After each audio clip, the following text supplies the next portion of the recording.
There's a lesson I learned early in my life that changed everything for me. I was young, hungry for growth, and desperate to find a way to turn my struggles into something meaningful. One day, I met a man who told me something so simple yet so profound. Tony, wherever you go, whatever you do, never walk into a place of learning empty-handed. Always carry a pen and paper, because great ideas are fleeting, and if you don't capture them, they're gone forever. At first, I didn't understand how powerful those words were. But the more I thought about them, the more they stayed with me. That single piece of advice planted a seed that grew into one of the most transformative habits of my life.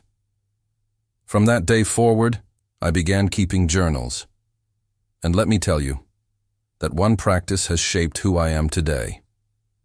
Every breakthrough, every life-changing thought, every powerful idea, I captured it. I didn't just let it pass by like a cloud in the sky. I grabbed it, wrote it down, and kept it alive. Because here's the truth. Life is full of moments that can change you, but most people let them slip away. Think about it. How many times have you had a brilliant thought in the shower, or while driving, or while talking with a friend? In that moment, you felt inspired. You felt alive. But then, 10 minutes later, it was gone. Forgotten. That, my friends, is the tragedy of life. Not that we don't get powerful ideas, but that we don't capture them. When you start to record your life, your thoughts, your breakthroughs, your challenges, you begin to see patterns. You begin to track your own growth. A journal isn't just a notebook. It's a map of your evolution. Over the years, when you go back and read what you wrote, you'll see the fears you overcame, the goals you achieved, and the dreams you turned into reality. This is why I say, if life is worth living, it's worth recording. Every great achiever, I know, has some way of capturing their journey, because what you write, you remember. What you record, you can review. And what you review, you can improve. So let me ask you, are you walking through life empty-handed, letting moments slip away? Or are you ready to take hold of the wisdom that shows up in your life and keep it forever? Because this simple practice is the beginning of a life lived with intention, a life where nothing valuable is wasted, a life where you don't just survive, you grow, you expand, and you create something extraordinary. This is your hook. This is your first step. Grab a pen, grab a notebook, and get ready, because your future deserves to be written down. Let's dive deeper into the practice that has transformed my life more than almost anything else. Journaling. You see, journaling is not about writing for the sake of writing. It's not about keeping a diary of what you had for breakfast or what you did during the day. Journaling is about capturing the essence of your thoughts, your emotions, and your insights in the exact moment they show up. Because life doesn't give you wisdom on schedule. It comes in flashes, in bursts, in whispers that appear when you least expect them. And if you're not ready to capture them, they're gone. Think about it. Your mind produces thousands of audio thoughts every single day. Some are meaningless, some are distractions. But every now and then a thought arrives that has the power to shape your destiny. If you don't trap that thought, it drifts away, and you might never get it back. Journaling is how you build a conversation with yourself. It's how you track your growth over time. When you write down your goals, your dreams, your fears, and your breakthroughs, you're not just recording them. You're making a commitment to yourself. You're saying, this matters. This is worth remembering. This is worth acting on. Over the years, I've filled hundreds of journals, and when I go back and look through them, I see my entire journey laid out in front of me. I see the moments when I was scared, but I moved forward. Anyway, I see the times I set a goal so big that it scared me, and then I see the day I checked it off as complete. I see the lessons I learned, not just once, but again and again, until they finally stuck. And here's the beauty of journaling. It allows you to learn not only from the past, but also from yourself. your past self leaves a trail of breadcrumbs for your future self to follow. You might be struggling with something today, but when you open a journal from 5 years ago, you'll often find the wisdom you need was already inside you. You just needed to be reminded. There's another powerful piece to this: gratitude journaling. Every day I write down 3 things I'm grateful for, and sometimes they're small things: a conversation, a smile, a moment of peace. But those little entries train your brain to look for what's good in your life, even when things are tough. And over time, gratitude rewires your focus. You stop obsessing over what you don't have, and you start celebrating what you do. So here's my challenge to you. Don't just listen to these words. Get yourself a journal. Make it your companion, your coach, your mirror. Write down your goals, your challenges, your gratitude, your victories. Because one day, when you look back, you'll realize that your journals are more than just words on paper. They're the record of a life well lived. Remember, if life is worth living, it's worth recording. If there's one truth I've learned that applies to every single person, no matter where they come from or what they do, it's this: the quality of your life is determined by the quality of your communication. Now, most people hear that and think only about how they talk to others. And yes, that's a big part of it. How you communicate with your spouse, your children, your team, your friends. It shapes the quality of your relationships, and your relationships ultimately shape the quality of your life. But that's only half the story. The other half, the part most people never think about, is how you communicate with yourself. Because here's the reality: you are having conversations with yourself every single day. From the moment you wake up until the moment you go to sleep, you are giving meaning to everything that happens in your life. And those meanings, not the events themselves, are what create your feelings, your emotions, and your actions. Let me explain. 2 people can face the exact same situation. One loses their job and sees it as the end of the world. This means I'm a failure. I'm not good enough. Nothing ever works out for me. That story becomes their prison. They shrink, they stop trying, they settle for less. The other person loses their job and says, "This is my chance.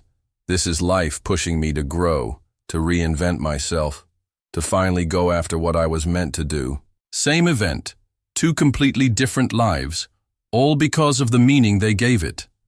That's the power of communication with yourself. And when it comes to communicating with others, the same principle applies. If you want extraordinary relationships, you have to master the art of understanding, listening, and connecting. Because real communication is not about talking. It's about creating a shared meaning. It's about making the person across from you feel seen, heard, and valued. That's when trust is built. That's when love deepens. That's when teams perform at their highest level. But let me be clear.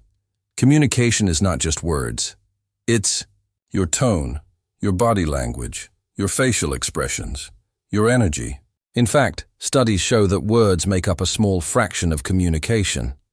The rest is how you say it and the emotion you carry behind it. You can say the right words with the wrong energy and destroy a relationship. Or you can say very few words with the right presence and transform someone's life. So here's my challenge to you.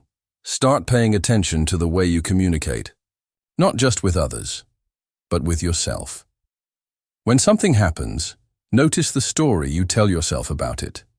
Ask, is this story empowering me, or is it limiting me?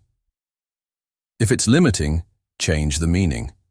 Because the moment you change, the meaning, you change your life. Remember, events don't shape your destiny. The meaning you attach to them does. Life is full of contrasts. On one side, there's success, the thrill of achieving something you once thought was impossible. On the other side, there's suffering, the pain, the disappointment, the heartbreak that comes when things don't go your way. What I've learned over the years is this: success and suffering are not determined by what happens to you. They're determined by where you put your focus. I'll give you a real example. I have a dear friend from India, a man of incredible vision and drive. A few years back, he decided to build a cricket team. Not just any team, but a franchise that could compete at the highest level. People doubted him. They said it couldn't be done. But he refused to listen. In just 2 years, he created a team valued at nearly $500 million. Imagine that. In such a short time, he went from an idea to a massive success story. He was filled with pride, energy, and joy. But then, life did what life always does. It tested him. One day, his phone rang. On the other end was news that several of his star players had been poached by a rival franchise. Overnight, the team he had poured his heart, his money, and his soul into was stripped of its best talent. In that moment, his emotions flipped. The same man who had been overflowing with joy just hours earlier was now consumed with anger, frustration, and despair. His success story had turned into suffering, not because of the event itself, but because of the meaning he gave it. Here's the truth. Suffering comes from one thing: obsession with yourself. When all you can think about is my loss, my pain, my betrayal, my failure, you magnify the suffering. You relive it over and over again. You create a prison of your own making. But the instant you shift your focus away from yourself and towards serving others, your children, your spouse, your team, your community, your God, suffering begins to dissolve. Why? Because you stop living in the world of me and step into the world of we. And in the world of we, there is strength, there is meaning, there is love. My friend eventually realized this. Instead of obsessing over what he had lost, he focused on what he could still give. He rebuilt his team, he found new players, and more importantly, he found his center again. So let me ask you, where in your life are you suffering right now? Is it because of what happened, or because of the story you're telling yourself about what happened? The event itself is neutral. It's the meaning you attach to it that creates either success or suffering. Change the meaning, and you change your experience. Most people spend their lives settling for ordinary. They wake up, go through the motions, do what's expected, and go to bed, only to repeat the same cycle the next day.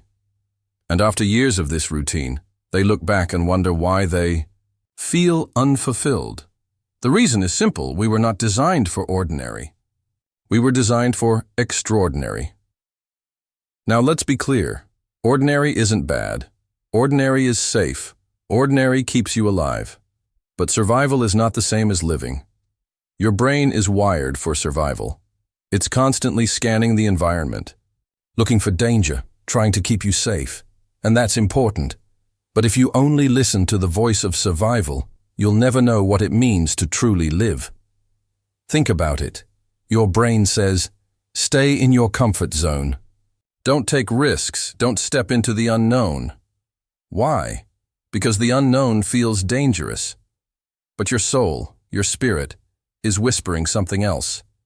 Grow, expand, create, connect, push beyond your limits. And that's the eternal battle. The brain wants survival, but the soul craves expansion. Every person who has ever lived an extraordinary life, whether it's a world leader, an innovator, an artist, or an athlete, has had to make the choice to step beyond ordinary. They felt the fear, but they acted anyway. They faced uncertainty, but they kept moving forward. They refused to settle for what was safe and familiar. Extraordinary doesn't mean perfect. It doesn't mean never failing. In fact, extraordinary. People fail more than ordinary people because they're willing to try more, risk more, and reach further. But here's the difference. Ordinary people see failure as the end. Extraordinary people see failure as feedback, as a stepping stone on the path to mastery. So how do you move from ordinary to extraordinary? It begins with a decision that says, I will no longer settle. I will no longer live only to survive. I will live to thrive. I will live to grow. I will live to serve. That decision is followed by action. You start small, taking steps outside your comfort zone every single day. You set goals that scare you. You take risks that stretch you. You surround yourself with people who lift you higher instead of pulling you down. And most importantly, you commit to growth. Not just when it's easy, but especially when it's hard. Because here's the truth. The extraordinary life is not handed to you. It's created through choices, through discipline, through courage, through persistence. And the good news, it's available to everyone.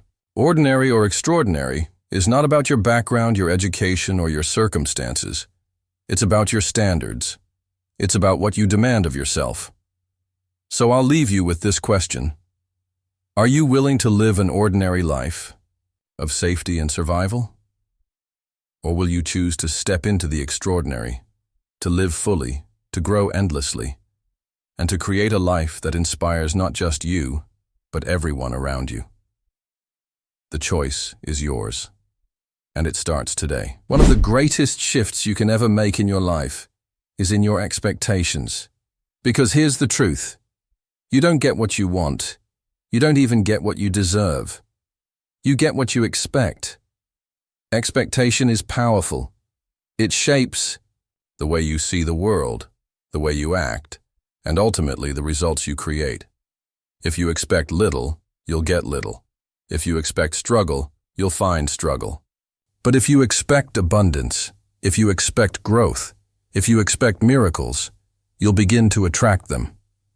Not because they magically appear, but because your expectations change the way you think and act. Think about this. Two people walk into the same room. One expects rejection, failure, and disappointment. The other expects connection, opportunity, and growth. Who do you think will walk out with a better result?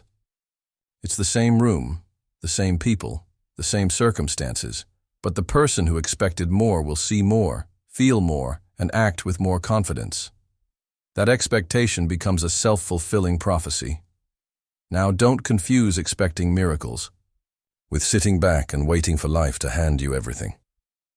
That's not how it works. Expectation without action is just wishful thinking. But when you raise your expectations and back them up with massive action, that's when transformation happens. For years, I expected very little of myself. I thought, I'm just a kid with no money, no connections, no real future. And you know what? That's exactly the life I was living. But the moment I raised my expectations, the moment I decided, I'm not going to live small anymore. I'm going to demand more of myself than anyone else ever could. Everything shifted. Suddenly, I started to see opportunities I had never noticed. I started to push myself in ways I never imagined, and life began to rise to meet the level of my expectations. Here's what's amazing. Your brain is always searching for evidence to prove your beliefs true. If you expect failure, you'll notice every little thing that confirms it. If you expect success, you'll notice doors opening that others can't even see. That's why expecting miracles is not naive. It's necessary. So ask yourself, what do I really expect of myself? Do I expect to just get by, to live an average life, to always struggle? Or do I expect to grow, to succeed, to love deeply, to create abundance, to contribute, to make an impact? If your expectations are low, raise them. If they're high, raise them higher. Because life will always meet you at the level of your expectations, not your wishes, not your hopes, not your dreams, your expectations. So from this day forward, expect miracles, expect breakthroughs, expect growth, and then take the actions that align with those expectations. Because when you combine unshakable expectations with relentless action, you create a life that others will call miraculous. But for you, it will simply be the new standard. Everything in life changes. Your body changes. Your circumstances change. Your relationships, your finances, your environment. Nothing stays the same. Seasons shift. Technology advances. Opportunities come and go. And yet, In the middle of all this change, there's something inside you that never changes, something constant, something eternal. That unchanging part is who you really are, your essence, your spirit, your soul. See, the mistake most people make is that they build their identity on things that are temporary. They say, I am my job, I am my body, I am my achievements, I am my possessions. But what happens when you lose your job? When your body gets older? When your achievements fade? When your possessions are gone? If your identity is built on those things, you'll always feel insecure, because those things will always change. But when you realize that your true self is not your job, not your body, not your bank account, not even your thoughts or emotions, when you realize that at the core you are unchanging consciousness, you begin to live with freedom. Because no matter what changes outside of you, the real you remains unshaken. Think of it this way. Imagine the ocean. On the surface, the waves are constantly shifting. High tide, low tide, storms, calm waters. That's your external life, always changing, sometimes peaceful, sometimes chaotic. But deep below the surface, the ocean is still, immovable, eternal. That's your essence. That's the part of you that never changes. This is why some people can go through enormous challenges and still find peace.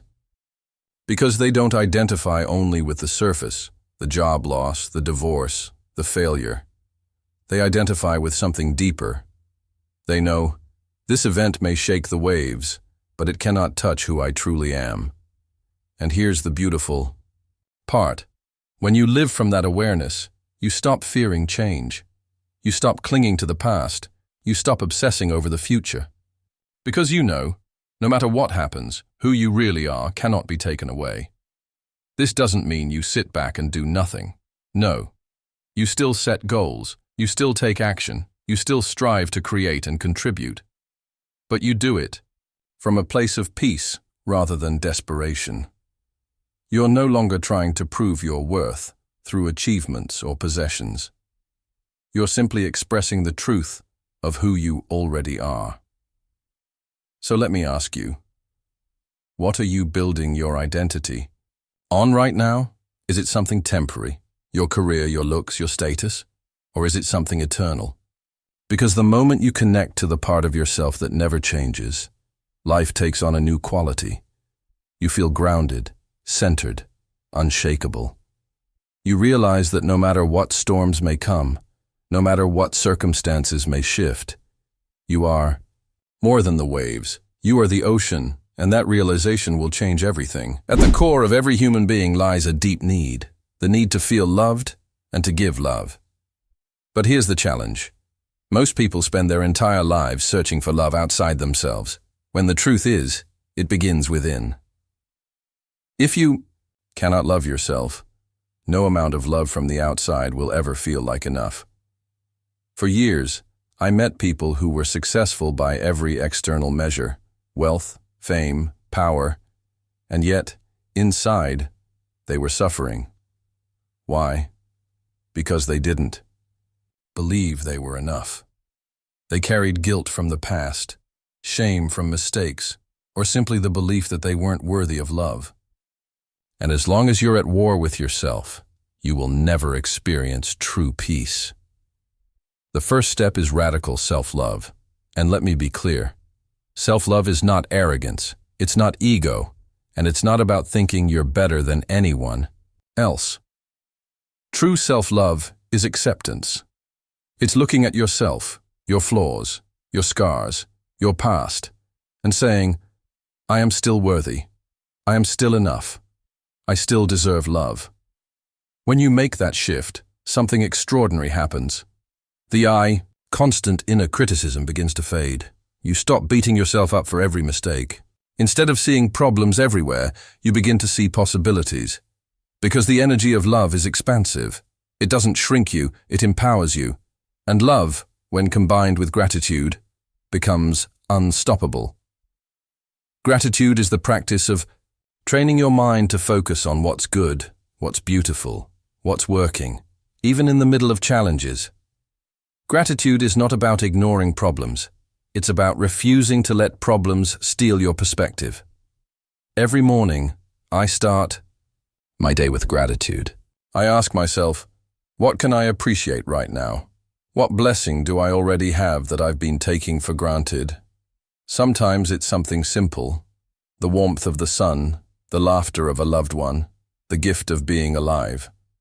Other times, it's something profound. The lessons I've learned from pain, the opportunities I've been given, the love that surrounds me. And here's what I've discovered. You cannot be fearful, angry, or depressed at the same moment you're truly grateful. Gratitude shifts your state instantly. It changes your focus from scarcity to abundance, from loss to possibility, from weakness to strength. So, imagine what happens when you live with both love and gratitude. Love heals your relationship with yourself. Gratitude transforms your relationship with life. Together, they create a foundation for joy, peace, and fulfillment that no external event can shake. If you want to change your life, start with this simple practice. Each day, love yourself unconditionally and write down 3 things you are grateful for. Over time, these small acts will rewire your brain, reshape your emotions, and realign your life. Because at the end of the day, life is not measured by what you achieve or accumulate. It's measured by how deeply you love and how consistently you live with gratitude. At the core of every human being lies a deep need, the need to feel loved and to give love. But here's the challenge. Most people spend their entire lives searching for love outside themselves, when the truth is, it begins within. If you cannot love yourself, no amount of love from the outside will ever feel like enough. For years, I met people who were successful by every external measure, wealth, fame, power, and yet, inside, they were suffering. Why? Because they didn't believe they were enough. They carried guilt from the past, shame from mistakes, or simply the belief that they weren't worthy of love. And as long as you're at war with yourself, you will never experience true peace. The first step is radical self-love. And let me be clear, self-love is not arrogance, it's not ego, and it's not about thinking you're better than anyone else. True self-love is acceptance. It's looking at yourself, your flaws, your scars, your past, and saying, I am still worthy, I am still enough, I still deserve love. When you make that shift, something extraordinary happens. The constant inner criticism begins to fade. You stop beating yourself up for every mistake. Instead of seeing problems everywhere, you begin to see possibilities, because the energy of love is expansive. It doesn't shrink you, it empowers you. And love, when combined with gratitude, becomes unstoppable. Gratitude is the practice of training your mind to focus on what's good, what's beautiful, what's working, even in the middle of challenges. Gratitude is not about ignoring problems. It's about refusing to let problems steal your perspective. Every morning, I start my day with gratitude. I ask myself, what can I appreciate right now? What blessing do I already have that I've been taking for granted? Sometimes it's something simple, the warmth of the sun, the laughter of a loved one, the gift of being alive. Other times, it's something profound, the lessons I've learned from pain, the opportunities I've been given, the love that surrounds me. And here's what I've discovered. You cannot be fearful, angry, or depressed at the same moment you're truly grateful.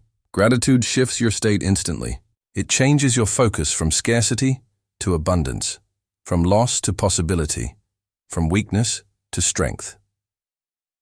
So imagine what happens when you live with both love and gratitude. Love heals your relationship with yourself. Gratitude transforms your relationship with life. Together, they create a foundation for joy, peace, and fulfillment that no external event can shake.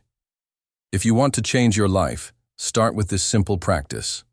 Each day, love yourself unconditionally and write down 3 things you are grateful for. Over time, these small acts will rewire your brain, reshape your emotions, and realign your life. Because at the end of the day, life is not measured by what you achieve or accumulate. It's measured by how deeply you love and how consistently you live with gratitude.